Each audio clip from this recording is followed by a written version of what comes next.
नमस्कार, आप देख रहे हैं सूचना दर्पण न्यूज। तो आइए इस खास प्रोग्राम में खास मुलाकात के साथ हम आपको गांव शहर से लेकर हर क्षेत्र की समस्याओं, वहां के विकास कार्यों को लेकर अपडेट रखते हैं। तो चलिए आज हम आपको रूबरू कराते हैं खास खबर से। नमस्कार, आप देख रहे हैं सूचना दर्पण न्यूज का खास प्रोग्राम खास मुलाकात। आज हमारे साथ खास मुलाकात की कड़ी में वो युवा चेहरे हैं जिन पे भारतीय जनता पार्टी ने अब की बार विश्वास जताया और देहात मंडल लालगढ़ की जिम्मेदारी का पद सौंपा है, अध्यक्ष पद। तो जानेंगे इनका राजनीतिक परिचय, किस प्रकार राजनीति की शुरुआत हुई और इस क्षेत्र की क्या क्या ऐसी समस्याएं हैं, और जानेंगे विकास की जो दर है किस प्रकार की रही, क्योंकि अब की बार इनकी डबल इंजन की सरकार है। तो इस क्षेत्र की जनता इनसे क्या आशा, क्या अपेक्षा रखेगी, क्योंकि इनके पास मंडल की जिम्मेदारी है। तो कहीं ना कहीं जो जनता की आम समस्या है उसको शासन प्रशासन तक पहुंचाना, वो भी इनकी किस प्रकार की जिम्मेदारी का निर्वहन करेंगे, तो जानेंगे। तो हमारे साथ हैं पवन जी गुरुआ। तो सर, सबसे पहले तो हमारे चैनल में स्वागत है आपका। आपका बहुत बहुत धन्यवाद जी। यहाँ मेरी आवाज़ में पहुँचने का मैं आपका स्वागत अभिनंदन करता हूँ। पवन जी, अपने दर्शकों को सबसे पहले तो आपका राजनीतिक परिचय बताएं कि राजनीति की शुरुआत कैसे हुई। जी, मैं शुरू में तो ज़्यादा पढ़ाई की तरफ ही ध्यान देता था, और जब से मैं कॉलेज में गया, कॉलेज में जाने के बाद मैंने एबीवीपी ज्वाइन की, और एबीवीपी ज्वाइन करने के बाद में मैंने देखा कि जो हमारे गवर्नमेंट कॉलेज का स्टूडेंट था मैं, तो वहाँ बहुत से लोग परेशान होते थे उनको फार्म भरने का, या फिर कहीं वहाँ जाने का, या फीस की कोई और इस तरह की समस्या आती थी, तो हम उनके साथ में कंधे से कंधे मिला के चलते थे।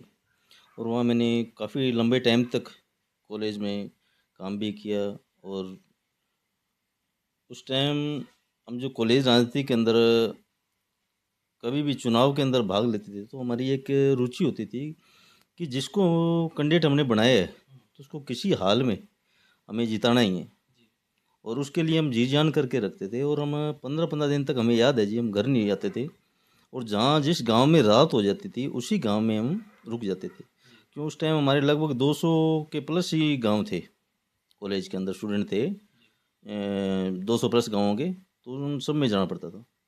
तो वहाँ से मेरी शुरुआत हुई। उसके बाद में जैसे ही मैं, यानी कि 2011 के अंदर कोई इस तरह की परिस्थिति आई कि उस टाइम मेरे पापा तो मेरे लगभग शुरू में, लगभग मेरी याद ही नहीं, मैं छोटा ही था, तो एक्सपायर हो गए थे। तो 2011 में मेरी मम्मी का भी देहांत हो गया। तो उसके बाद में कुछ इस तरह की परिस्थिति मेरे सामने आई कि मैंने देखा कि जिस परिस्थिति से मैं जूझ रहा हूँ, कोई और जनता या फिर कोई और जो इस तरह के जो परिवार है, वो नहीं इस परिस्थिति के, उनको सामना न करना पड़े, उनका जितना भी हो सके अपने सहयोग करें। क्योंकि उस टाइम मैं इतना ज़्यादा प्रताड़ित हो गया था कि कोई कुछ दिख नहीं रहा था। तो उस टाइम मेरे को मेरे गांव के कुछ हमारे युवा मान लो, या फिर हमारे जो बुजुर्ग थे कुछ, वो मुझे सरदार गुरजन सिंह जी के पास लेकर गए, और उन्होंने मेरे को जाते ही बहुत ज़्यादा विश्वास दिलाया कि बेटा तू अब तेरे थां ते सही है, तो मैं तेरी हर संभव मदद करूँगा। तो उन्होंने मेरा एक ऐसी, उन्होंने मेरे दिल में इतनी जगह बना ली कि आज कोई कुछ भी हो जाए तो मैं उनके परिवार को कभी भी पीठ नहीं दिखा सकता। और उनके परिवार के साथ में मैं आज तक इस तरह से जुड़ा हुआ हूँ कि वो मुझे अपने परिवार का एक सदस्य है और अपना बेटा इस तरह के मानते थे। और कोई भी काम था जो मेरा होता, तो शुरू शुरू में मेरे को उन्होंने एक जिम्मेदारी दी, जो एक एससी मोर्चा मंडल अध्यक्ष होता है पार्टी के अंदर। तो मेरे को उन्होंने ये जिम्मेदारी दी, तो वो उस जिम्मेदारी के अंदर मैं उनके लिए मैंने टीम वर्क भी, टीम के अंदर भी काम किया, पार्टी के लिए भी मैंने काम किया। तो धीरे धीरे उसके बाद में हमारे जो युवा विधायक है इस टाइम के, तो उन्होंने, वो जिला अध्यक्ष थे युवा मोर्चा के, तो फिर उन्होंने मेरे को जुम्बारी जिला के मंडल के युवा मोर्चा मंडल अध्यक्ष बना दिया। तो उसके साथ हमें बहुत ज़्यादा कुछ सीखने को मिला, और उस परिवार के साथ में रहने का और युवा के साथ में रहने का बहुत अच्छा मौका मिला। और हमने लोगों के काम जो भी होते थे, युवाओं की जो भी सुन आवाज़ होती थी, हम उठाते थे और हम उनके साथ में रहते थे। फिर अब मेरे को फ़िलहाल मैं युवा मेन पार्टी का मंडल अध्यक्ष हूँ। तो वो भी उन्हीं के परिवार की, और जो एक हमारी एक सच्ची श्रद्धा और निष्ठा थी, उसके हिसाब से देखते हुए उन्होंने हमें ये एक दायित्व सौंपा है, जो कि हम उसका अब तक जो भी निर्वहन कर रहे हैं, जो भी उनके काम कर रहे हैं, तो अपने जी जान से कर रहे हैं और निष्पक्ष भाव से सेवा कर रहे हैं लोगों की। तो इसी हिसाब से धीरे धीरे राजनीति में आगे बढ़ते गए। तो सर बात करेंगे जैसे लालगढ़ मंडल की, हाँ जी, हाँ जी। कितनी पंचायतें आपके अंडर में आती? लगभग 15 पंचायतें हैं जी, 52 बूथ है। 15 पंचायतों की बात करें तो कहीं ना कहीं अब की बार सब जनता आपसे आशा और अपेक्षा लगाई बैठी है, क्योंकि भारतीय जनता पार्टी की अब की बार कड़ी से कड़ी जुड़ी हुई है। किस प्रकार देखते हो विकास की दर को? जी, हमारा यहाँ का विधायक है, जो युवा विधायक है और ऊर्जावान विधायक है, और हम तो आशा करते ही करते हैं उनसे, उनसे पूरा राजस्थान आशा कर रहा है इस टाइम, कि जो भी युवा है, कि युवा का ये वो आइकन बना हुआ है इस टाइम। तो हमें भी इतने फ़ोन आते हैं उनके लिए कि हो सकता है युवा विधायक जी को हमारे पास भी आने का मौका मिल जाए, तो हम भी उनका कोई अच्छा प्रोग्राम करें। तो इस टाइम आप देख भी रहे हो, तो उनका प्रत्येक जगह जगह में प्रोग्राम हो रहे हैं। तो उनके एक विधानसभा में एक शेर की तरह जो धाड़ थी, वो पूरे राजस्थान में गूंज रही है इस टाइम। राजस्थान में नहीं, पूरे मेरे को लग रहा है कि भारत में ही गूंजेगी आने वाले समय में। एक और उन्होंने हमें एक आदेश, मान लो चाहे हमें एक कह रखा है कि अपनी पार्टी की सेवा निष्ठावान पार्टी की सेवा करनी है, और उसके लिए जो भी जायज़ कोई भी काम हो आप मेरे को बताएं।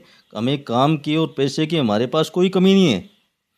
जो भी लोग कहीं भी हो, कोई परेशान ना हो, हम हर संभव हर कार्य कराने में समर्थ हैं, हम करवाएंगे। और अब आप जो भी सही काम हो आप लेके आया करो, मेरे को सूचना किया करो, और मैं उनको जल्द से जल्द करवाने का काम करूँगा। बात करेंगे वर्तमान में इस क्षेत्र की, कहीं ना कहीं जैसे जनता है वो आपसे रूबरू रहती है, तो किस प्रकार की समस्याओं से, यहाँ की ऐसी समस्याएं हैं जिनका समाधान होना जरूरी चाहिए, ताकि लालगढ़ का जो क्षेत्र है कहीं ना कहीं एक अच्छी राह की तरफ और एक उनकी अलग ही पहचान बने? देखो जी, हमारे गांव के अंदर एक बड़ा वाटर वर्क्स बना हुआ है यहाँ पे। जो उस वाटर वर्क्स का पानी की समस्या लगभग गांव के अंदर पूर्ण नहीं हो पा रही थी उस टाइम। तो हमने एक विधायक जी को एक अवगत करवाया विधायक जी को, कि हमारे गांव के अंदर एक वाटर वर्क्स की और ज़रूरत है, जो कि पूर्व में सरदार गुरजन सिंह जी बराड़ ने एक बनाया था यहाँ मेरे लगभग जब वो मंत्री थे उस टाइम 14 नंबर वार्ड के अंदर बना हुआ है, 14-15 नंबर वार्ड के अंदर।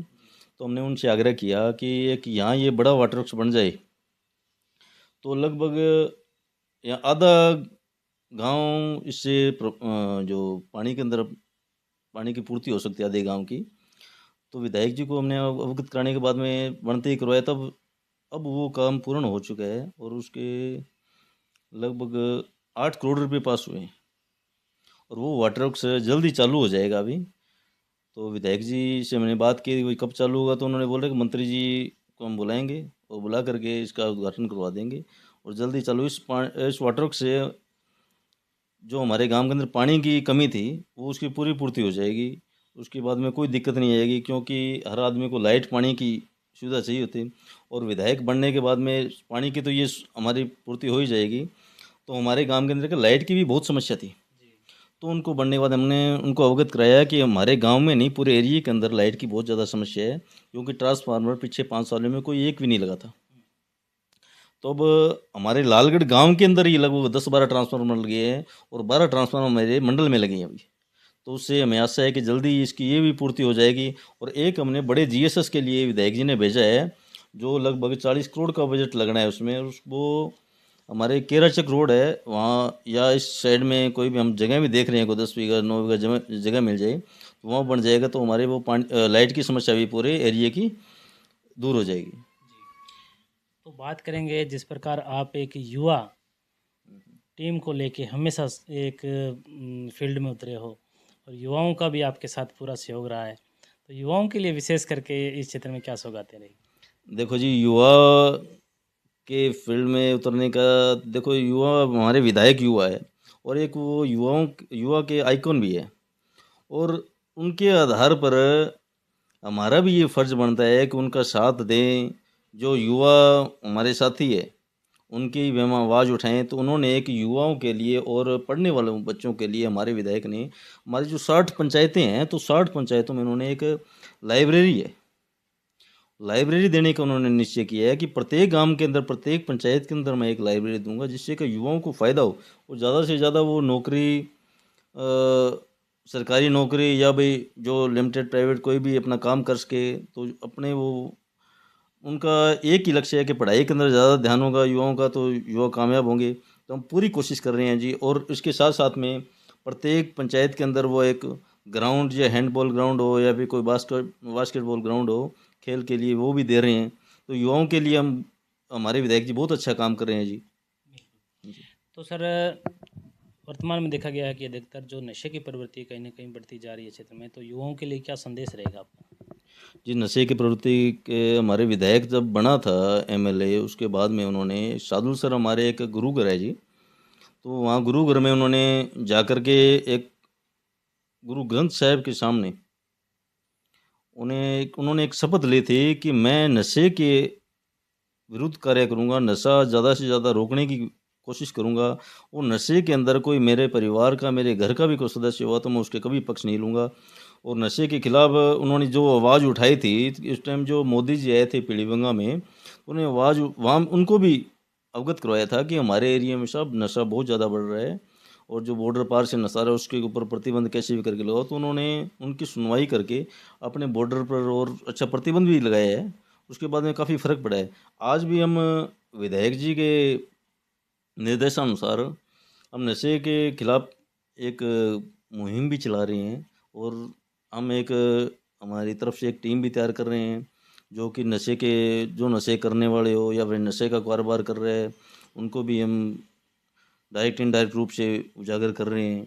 और हमारी जितनी भी कोशिश है, तो हम युवाओं को ये बोल रहे हैं कि ज़्यादा से ज़्यादा पढ़ाई से जुड़ो, पढ़ाई में सब कुछ है। अगर पढ़ोगे लिखोगे आगे बढ़ोगे तो अब कामयाब होगे, अपने माँ बाप का भी नाम करोगे। नशे के अंदर जा कर के ये एक मौत संभव है, क्योंकि आजकल के नशा मेडिकेटेड नशा है। तो उससे अगर एक बार भी किसी बच्चे ने कर लिया तो ऐसे समझो कि उसके ज़्यादा टाइम वो नहीं रहेगा, उसकी मौत संभव है।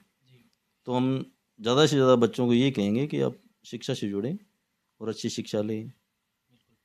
तो सर, लालगढ़ की जनता ने हमेशा, जिस प्रकार आपने बताया कि आपने चुनाव भी फाइट किया, तो भी हमेशा आपके साथ कंधे से कंधा मिला के खड़ी रही।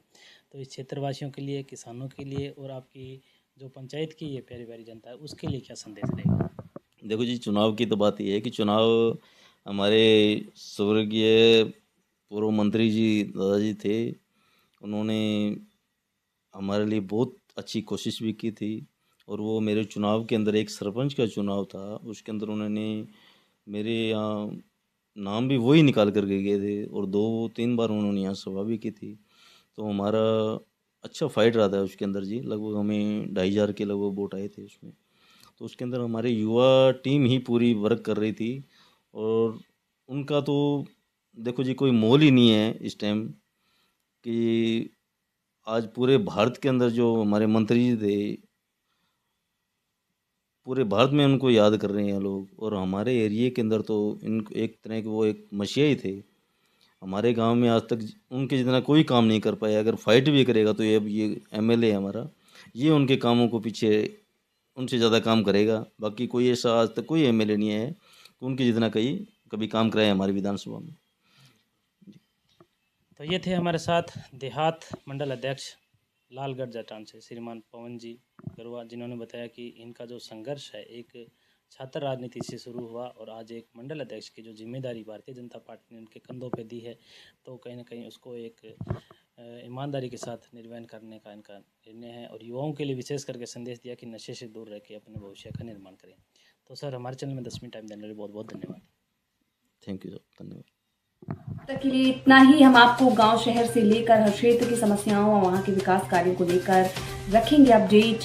तो देखते रहिए सूचना दर्पण न्यूज और हमारी वीडियोस को लाइक, शेयर व चैनल को सब्सक्राइब जरूर करें।